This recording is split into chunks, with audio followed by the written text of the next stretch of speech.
মানুষে মনে করে যে তার দ্বারা কিছু হবে না। আপনি হয়তো ভাবছেন আপনার দ্বারাই কিছু হবে না, কিছু সম্ভব না। কেন ভাবতেছেন ভাই? যখন আমরা এই পৃথিবীতে ছিলাম না, যখন পিতার মস্তকে ছিলাম, ঠিক আছে, তখন বীর্যরূপে মাতৃগর্ভে আসলাম। সেখানে কিন্তু একা ছিলাম না, সেখানে একা ছিলেন না, আপনারা একা ছিলেন না। 40 কোটি জীব এক ফোঁটা বীর্যতে থাকে। কথাগুলো আবার অন্যভাবে নিয়েন না। 40 কোটি জীব এক ফোঁটা বীর্যতে থাকে। সেখান থেকে আপনার মতো আমার মতো একজন ক্ষুদ্র মানুষ জন্মগ্রহণ করছে, এই পৃথিবীতে আসছে। 40 কোটি জীবে এখানে প্রতিযোগিতা করছে কে আগে যাবে মাতৃগর্ভে।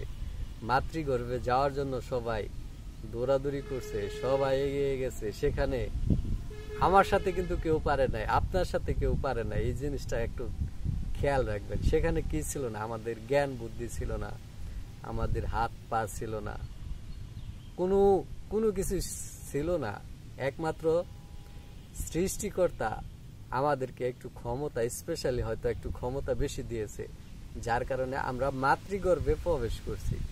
তখন নানা অসুবিধার মধ্য থেকে আমরা এই পৃথিবীতে আসছি। কত সুন্দর পৃথিবী! এই যে হাওয়া বইতেছে, এটা একটা আল্লাহর নিয়ামত। এই যে পানি আছে, আল্লাহর নিয়ামত। সবকিছুতে নিয়ামত। যদি আপনি সৃষ্টিকর্তাকে বিশ্বাস করেন, তাহলে যেখানে তাকাবেন সৃষ্টিকর্তার নিয়ামত ছাড়া এখানে পাবেন না। এত পরিশ্রম করার পরে আমরা এই পৃথিবীতে এসে ছোট ছোট সমস্যা দেখে আমরা হতাশ হয়ে যাই ভাই।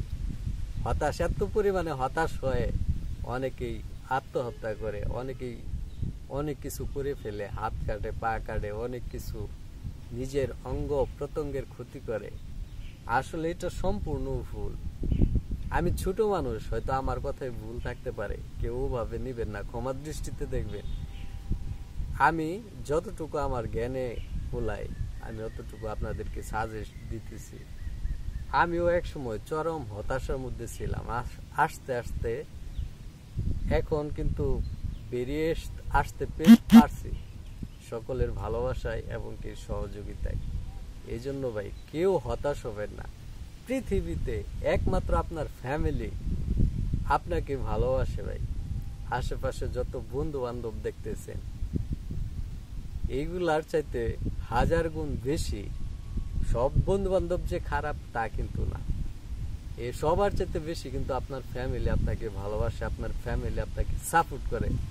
এই সাপোর্টটা অনেকটা কার্যকরী এবং কি অনেকটা জীবন চলার পথ আপনাকে এগিয়ে নিয়ে যেতে অনেকটা উৎসাহিত করবে, অনেকটা সহজ করে তুলবে। তাই বলবো, আপনারা কেউ হতাশ না হয়ে আপনার যে কোনো সমস্যা যদি আপনার ফ্যামিলির সাথে আপনি শেয়ার করতে পারেন, তাহলে দেখবেন সমস্যার সমাধান হয়ে যাবে ইনশাল্লাহ।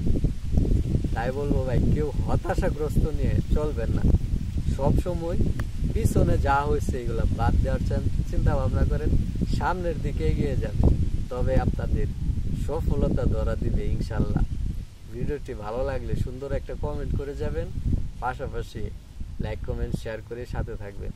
ধন্যবাদ সবাইকে, মন থেকে ভালোবাসা রইল।